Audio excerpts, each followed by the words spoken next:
Well, here we are back at Radio Entrepreneurs. My name again, Jeffrey Davis, and I'm the host. And we continue to stream stories of business, leadership, entrepreneurship, and strategy during these times of constant change. And I assume in the next 2 to 3 years, we'll have more change than we think that we experienced in the last year as things change. And our next guest is Andy Lee, Director and COO, Vincere Biosciences. Welcome, Andy. Thanks, Jeff. Happy to be here. Thank you. So why don't you tell us about Vincere Biosciences? What do you do? Yeah, we're developing small molecule therapeutics for diseases of aging like Alzheimer's and Parkinson's. It's all aided by a unique patented computer simulation platform.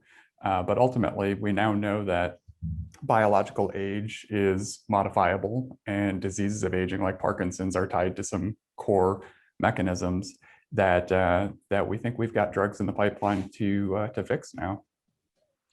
And is there a lateral use so I can keep my sports, my athleticism at a young age? I think so. I mean, there are certainly some things that are starting to, reverse biological age, and we're specifically focused on improving mitochondrial health. So you probably all remember from high school, mitochondria are the powerhouses of the cell. They also do a lot of other things as far as like sensing viral invasions and triggering inflammation and other things. And as we age, the network of mitochondria becomes dysfunctional, and the processes that are naturally there to clean up damaged mitochondria don't work as efficiently as they do when you're young. So the drugs that we have make that happen more quickly. So the recycling can happen, and you can keep the healthy cells. Healthy cells are healthy systems. So how far along are we, are you, not we, in terms of making this something that's usable by the public? We're expecting to start our first human clinical trials within about 2 years, testing the compounds in animal models right now.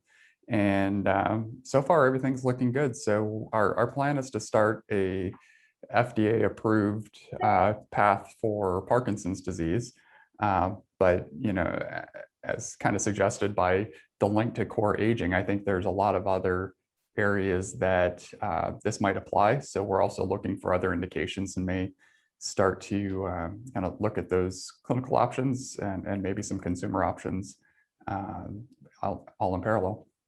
I'm not trying to belittle what you're saying, but as you're talking, you make me think about my friend sitting to my back left, who's 15 years old, my pet dog, and the applicability to pets who don't seem to have as long a life. Yeah, it's a really interesting area. And so, researchers have demonstrated in the lab the ability to increase lifespan in flies and worms and mice and other things. So it's pretty clear that this is doable. There's actually another company called Loyal that is working on longevity drugs for dogs. They actually just started a trial for that process for the first new drugs for that. It's an interesting idea. And if you think about one of the challenges of testing longevity drugs for humans is that we live so long. So to show conclusively that you've increased lifespan or slowed down aging may take decades, whereas in a dog you may be able to see you're looking at trying to get a couple of years extra out of a 15-year span. You can prove the efficacy of that on longevity much faster. So it's certainly something that the longevity community is looking at, and for one, it proves that the compounds are safe and effective in mammals, but also it has that direct benefit. We've all lost our pets that we've been close to. It's a painful process, and anything that we can do to keep them healthy longer is certainly going to be in high demand. Well, and I know people spend unlimited amounts of money on their pets. It's amazing, what people will spend for the better dog food or the all of the medical treatments if things go wrong. Really gets up there fast. So I think there's definitely a huge market there. My wife and I represent that remark, and but I want to know, because this really is about science fiction living today. How did you get into this field? It sounds so exciting at arm's length, and I'm sure day to day it's grueling, but how did you get into it? What is it about you? Were you that science kid sitting beside me in class I wanted to cheat off of it as a kid? It's actually an interesting story. So my background is computer science and software engineering. So, probably, yeah, in the math classes, that was me. Um, and so I've gone through a few industries of, trying to optimize workflows and make processes run better. And you've done that through eliminating government bureaucracy or improving fintech. And, about 7 years ago, had an idea to do this. And actually, my co-founder is my wife, who is a neuroscientist. She was doing Parkinson's disease research, and we started looking at the massive amounts of new discovery coming out and the advances in computer technology to do massively parallel computing. And so there's this convergence coming where in the next couple of years, we're going to have enough power to crunch that data to make new insights that can really change the way we develop drugs. So that's where we started tinkering nights and weekends to build a simulation platform that could predict biological outcomes. And doing that for a couple of years led us to understanding what the core root cause of Parkinson's is, which then we were able to find small molecule therapeutics that could modulate those pathways. And that's when Vincere was formed to actually go full on with the biotech route to develop these small molecules. Interestingly, along that way, starting with how can we find the best target to slow the progression of Parkinson's, really led us down this rabbit hole of aging being one of the root mechanisms and age being modifiable, and realization that, Parkinson's disease is just the tip of the iceberg.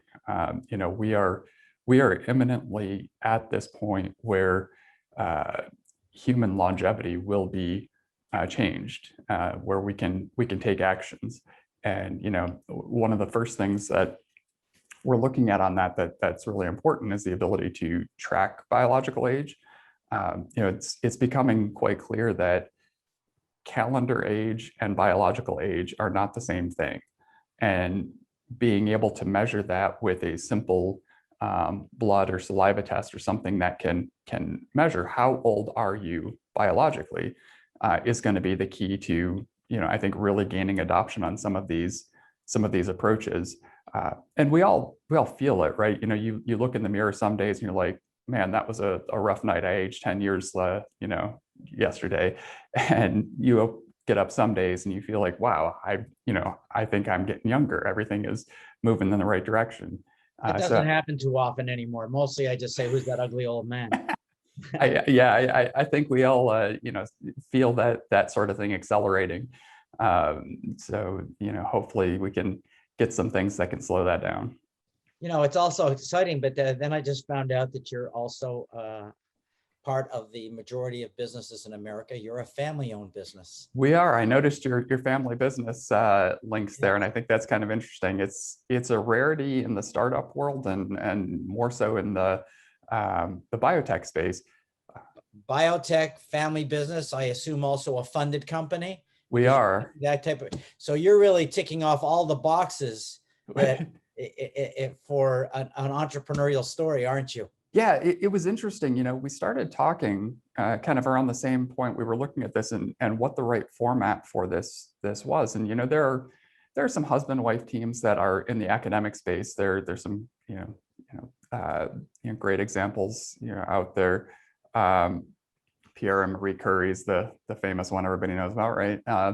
And still a lot of those around. But then looking at I'd seen the red tape in big corporate environments, and we see that in the big pharma worlds. And so we looked at, if we really want to advance this science, are we better off doing that through academic positions, through corporate positions, through a nonprofit that we can then funnel into research?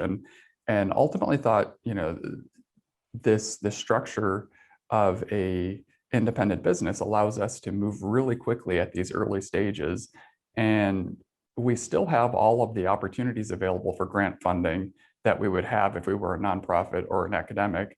We still have to raise the funds ourselves like we would if we were a PI in a university. But yet we have the independence that we wouldn't have in either of those other two spaces. So I think the structure works out quite well.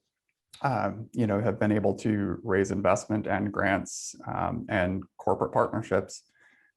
So I think this is a new model that is kind of starting to gain some traction as an alternative for PhD researchers that are coming out of the field. It was always you got to graduate, do a postdoc, and go into industry, or you go into academia. And I think entrepreneurship is a path that a lot of new graduates should take a serious look at. Well, I think that everybody has been chasing the fountain of youth since the beginning of time. For sure. And I hope that your technology progresses faster than I deteriorate, and find the whole topic to be very interesting and exciting, and hope that you will continue to talk with radio entrepreneurs and come back to us as you progress. Definitely. Until that time, if somebody wants to know more about your business and what you're doing, is there a way that we can connect with the company? Yeah, absolutely. Our website is vincerebio.com, and we've got a lot of information there. I'm also active on Twitter and can share it's just my name, Andy D. Lee.